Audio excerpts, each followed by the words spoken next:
Welcome to Study Time, a televised home learning program produced by Rwanda Education Board. Hello, welcome students to TV learning programs. I'm Teacher Julius, and today I'm learning with senior 6 students, and we are going to talk about the preparation of an income statement. And our learning objective, by the end of this lesson, in these 30 minutes that we are going to be together, you are supposed to at least be able to prepare an income statement within these 30 minutes that we are going to be together. Senior 6 learners, previously we looked at the financial statement because we are still under Unit 5, the financial statements. We looked at that introduction. We looked at, we saw how we can prepare a trading account, and we saw how we can prepare a profit and loss account. So the preparation of a trading account, when you combine it with a profit and loss account, you form what we call an income statement. You form what we call an income statement. I told you that at the start, when you combine, when you have a trading account, the trading account, when you combine it with the profit and loss account, the profit and loss account, the two give what you call an income statement. Give what you call an income statement. It is called an income statement, or it can be a trading profit and loss account. The trading profit and loss account. And some people call it the profit and loss statement, the profit and loss account and comprehensive income, or the statement of financial performance. Those all terminologies, they mean one thing, which is an income statement, the trading profit and loss account. We said that a trading account, we prepare it basically to find gross profit or gross loss incurred or made by the business. Then the profit and loss account, if we prepare it, we are able to ascertain whether the business has made a net loss or whether the business has made a net profit. Because in business, it is possible to make a net profit or to make a net loss, to make a gross profit or to make a gross loss. So the two, if you combine them, you form one statement, which is the income statement. So we are going to look at the format. The format, we have the modern format, which is the narrative format or the vertical format. And even we have the traditional format, but we shall not use that. We are going to look at only the vertical format or the narrative format. What is the important thing that you must begin with? We must have the title of what you are going to prepare, So with this format, we are looking at the vertical format. So you must have the name of the business,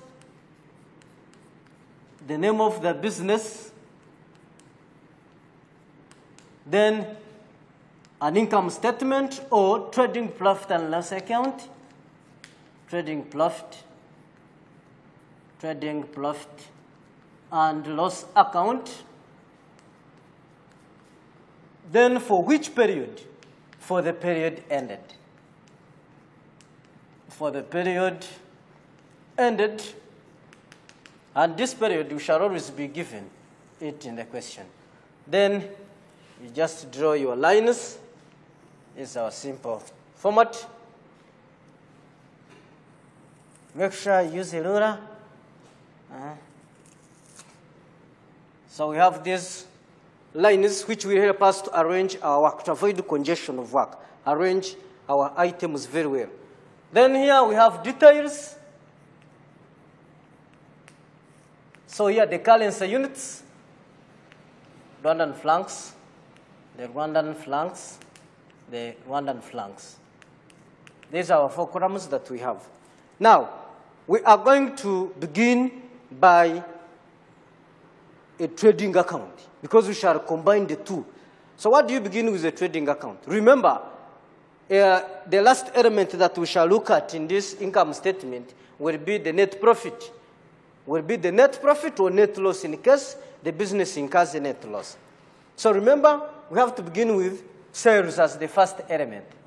What do you begin with? Sales, because that is what we began with in the trading account. So sales or turnover, you have to position it here.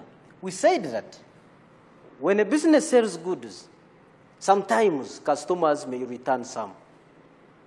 And those goods are called sales returns. Sales returns or return inwards. And customers may return goods to the business because of different reasons. Maybe those goods are expired. Those goods have been damaged on transit. Those goods have been supplied at a higher price than the agreed one. Those goods may be expired, and therefore a customer decides to bring them back. So those goods returned, we record them in a sales returns journal, and they reduce the value of sales. So you must subtract, you less what you call sales returns. The sales returns, those are called sales, return inwards. So when you subtract sales returns, you will get a figure here, and that figure is called net sales. Good. That figure is called net sales. Net sales is the actual value of sales after subtracting sales returns or return inwards. So this figure is our net sales, the actual value of goods, after subtracting what customers have brought back. Now, net sales, we are going to subtract what you call cost of sales. So net sales less. Less means subtraction. Less cost of sales. This is how you arrange your items. Less cost of sales. What did we say that cost of sales are? Cost of sales here, we said this is money spent, costs incurred while purchasing goods for resale. When it is a manufacturing business, remember, this is a trading business. When it is a manufacturing business, we call them costs of production. Costs of what? Production. But in this case, these are costs of sales. How do we get them? You must be having what you call opening stock. So what is opening stock? The opening stock is the value of goods present at the beginning of the trading period. But remember, this opening stock, it is available at the start, meaning that it was closing stock of the previous period. You have to note that very well. This opening stock was closing stock of the previous period. And therefore, we must bring it to the new trading period. So we have our opening stock. If you find that your opening stock is not enough, maybe you are a trader or you sell clothes. The trading period has started, the trading month. You have maybe 5 trousers in your stock, and they are not enough. You go and buy more, such that you may have enough stock for your customers. If the opening stock is not enough, what do? You go and purchase more. You go for shopping, you buy more. And those goods that you bring are called purchases. So you have to add purchases. So I want you to follow me very well. The goods you have for the start of the business are not enough. Then you have decided to go and buy more. Those goods are called purchases. Now, when you buy your purchases, we put them here. Remember here, there are some things that are connected with purchases. You have bought goods from the town. After buying them, you have paid transport to bring them to where you work from. You have paid transport to bring the goods to where you work from. That transport is called carriage inwards or carriage on purchases. And that is a direct cost on purchases. So you have to add it there. You add carriage inwards. You have to add carriage inwards or carriage on purchases. Then you have paid money for loading and offloading. Maybe things are very many, and you cannot manage to put them on the vehicle. And when you reach where you work from, you cannot put them off the vehicle. Then you pay some people maybe 5,000. They help you to load and offload. So in that case, that amount of money paid to them is called a wage. It is not a salary. Those are wages, so we add them also.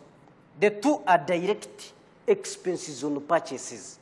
So when you add the two, the three here, then you have total cost of sales. So this figure now, after bringing your goods, some of them you have found they have problems. When they have problems, then you have to return them back. So those goods taken back, you must subtract them. And those goods are called return outwards or purchases returns. So when you subtract return outwards, then you remain with what you call net purchases. So that figure is called net purchases. So the net purchases with opening stock, you add them, then you get goods available for sale. The relationship between these two, opening stock plus net purchases, you get goods available for sale. Goods available for sale. Goods available for sale, you take away closing stock. If you take away closing stock, you remain with cost of sales. You will get what you call cost of sales that you have been looking for. So the figure for cost of sales, you will subtract. Now you have your net sales, you have your cost of sales. Compare the two. Which one is bigger than the other? Assume net sales are greater than cost of sales. When you subtract, you get gross what? Gross profit. We said that gross profit, remember learners, from here up to here, this is a trading account. From here up to here is a trading account.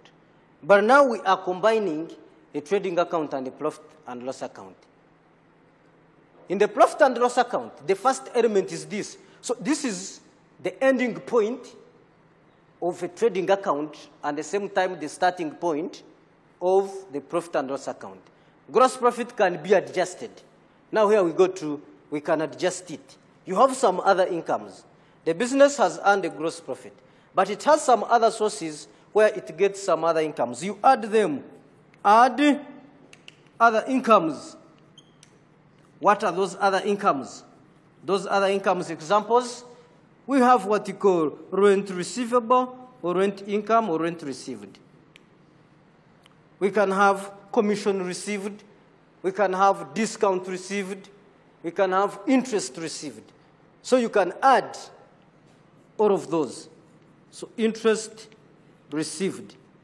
So these other incomes, you must know that they are going to increase. They are going to increase the gross profit. So when you add now this plus this, you will get what you call gross income. You will get what you call gross income. So gross income is gross profit plus other incomes. So this is our gross income. These are our total other incomes received. Now our gross income, we take away what you call operating expenses. We less expenses. So lessing expenses, what are those expenses?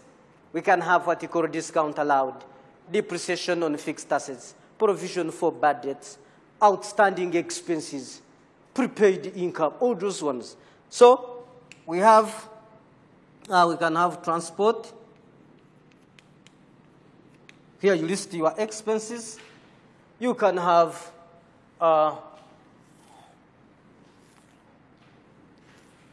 your rent.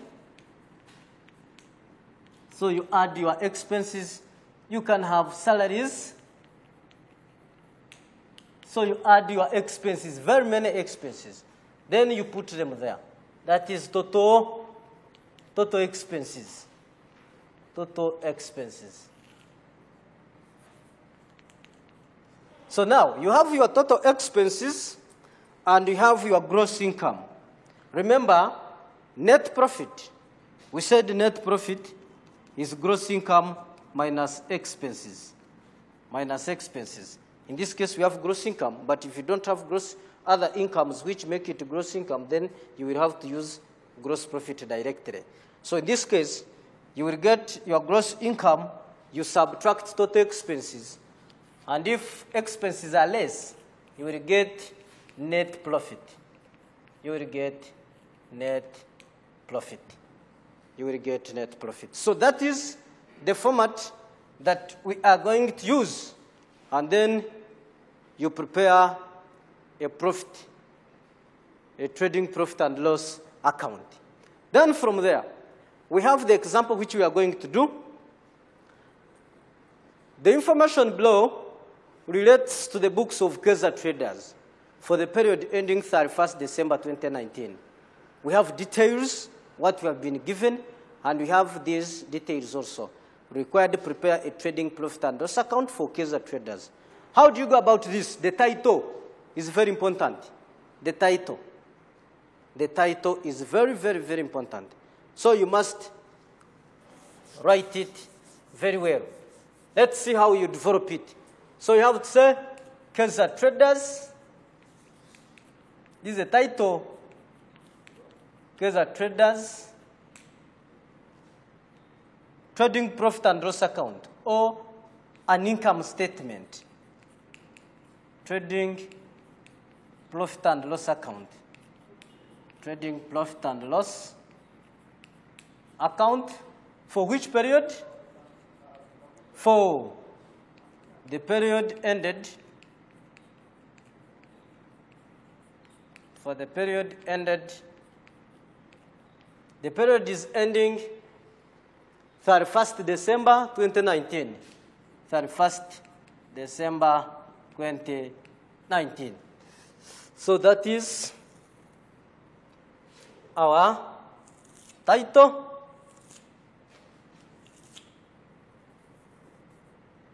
And which you must follow very well.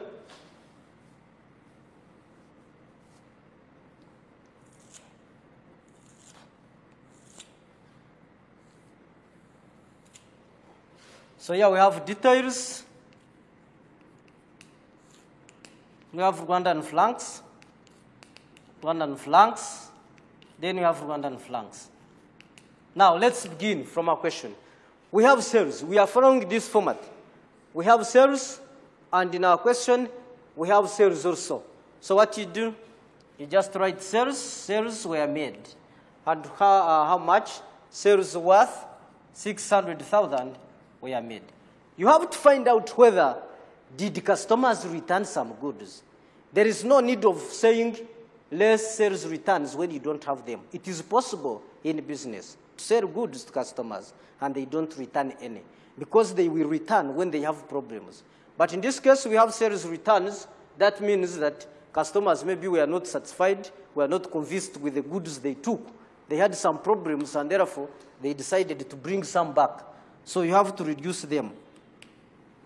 Let's return inwards. Return inwards is the same as sales returns. That's what we said from the start. So you subtract sales returns, 50,000. They returned goods worth 50,000. When you subtract this, you remain with 550,000, and that is what we call our net sales. These are our net sales. Now, net sales, we are going to subtract cost of sales. Cost of sales, we are going into the process of finding cost of sales right away from here. Net sales minus cost of sales. So we are going to subtract cost of sales, and the first thing we are going to begin, we are going to calculate cost of sales, and the formula we begin with opening stock. So we see if we have opening inventory or opening stock. Do we have? Yes, opening stock. And remember here, I've said, this period is ending 31st December. So you must know that 31st December 2019. So you must know that this opening stock was the closing stock of 31st December 2018, the previous one.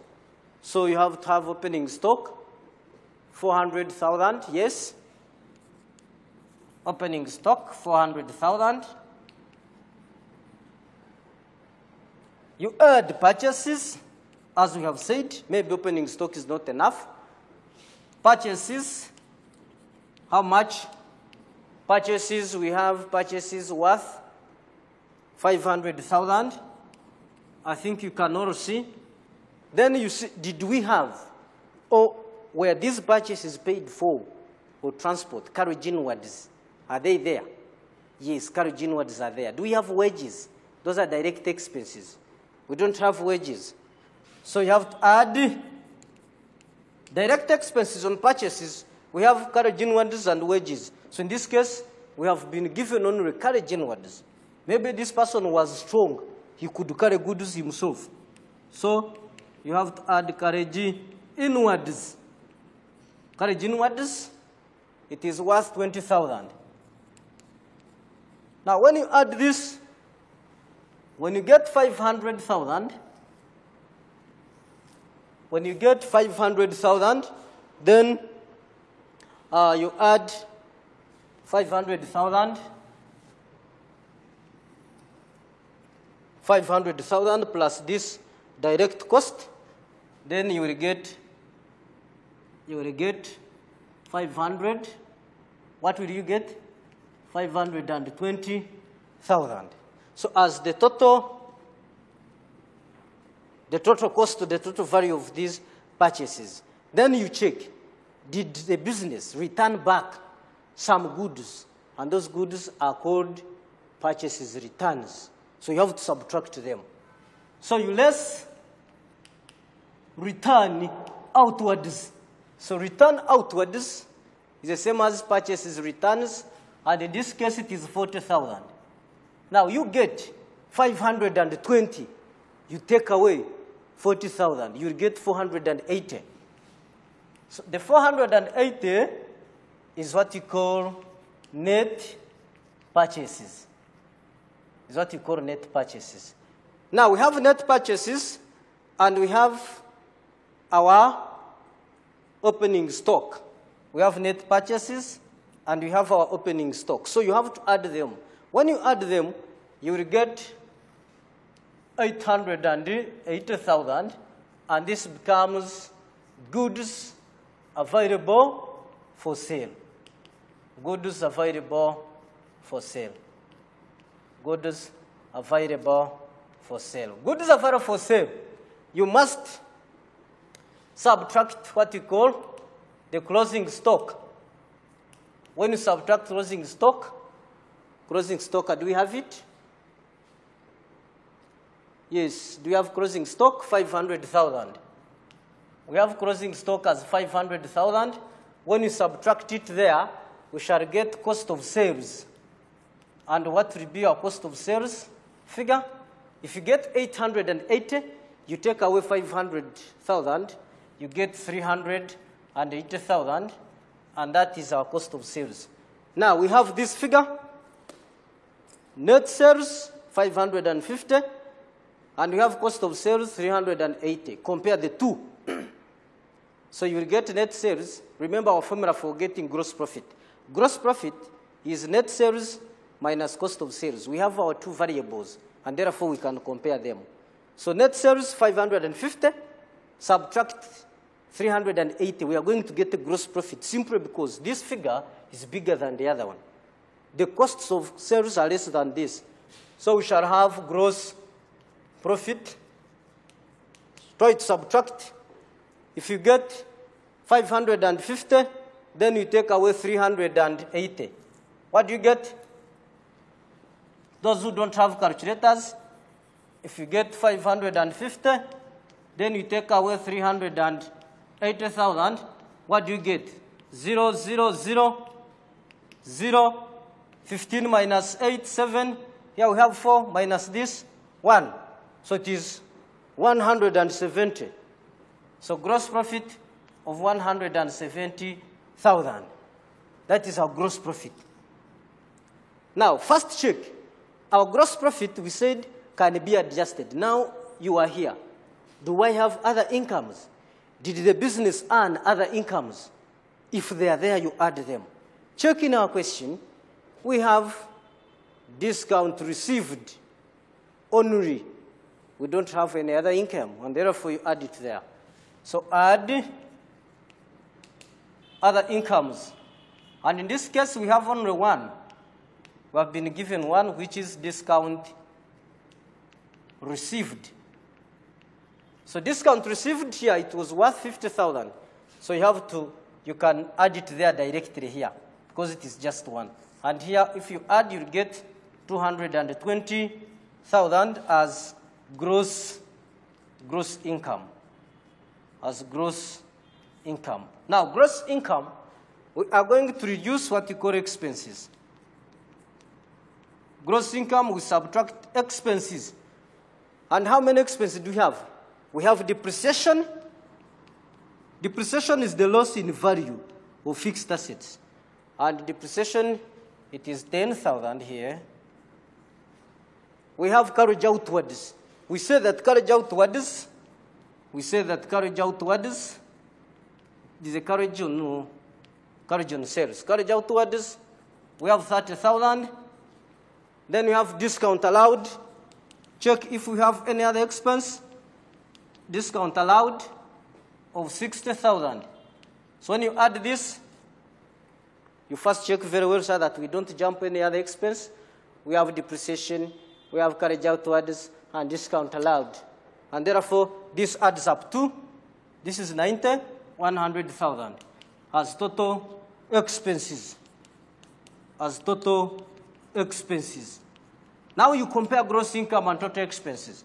So when you compare, gross income is greater than expenses, and therefore, we have a net profit. So we have a net profit of 120,000. Therefore, here, Kaiser Enterprises, during the trading period of 2019, at the end of the trading period, there was a net profit of 120,000. And remember, when you continue with fine accounts, this figure is transferred to the balance sheet, and it increases the owner's equity. These are additions to owner's equity in the statement of owner or in the statement of owner's equity. Even the balance sheet, we add it to capital. I think here you have understood, and you can even get a net loss, depending on the business transactions. Learners, before I finish up, I have homework for you this question. The following, the Information Bureau relates to the books of Cindy Enterprises for the period ended 31st December 2017. We have this information, so you write it, and you follow the same format, the way we have done this. Then you do it such that next time we are able to continue to the next step. So you have to first analyze which expense do I have? Do I have other incomes? So should I add them there? If you don't have other incomes, no need of adding them there. Strictly get gross profit and subtract operating expenses. So you have to analyze them well. It is a matter of understanding, not cramming them. Like when you come to purchases, first see if you have other direct expenses on purchases. If not, there is no need of saying add wages, add carriage inwards when you don't have them. So, hope you are through. Hope you will do it well. Thank you for listening. Please, let's meet next time. Stay safe, stay cool. Thank you.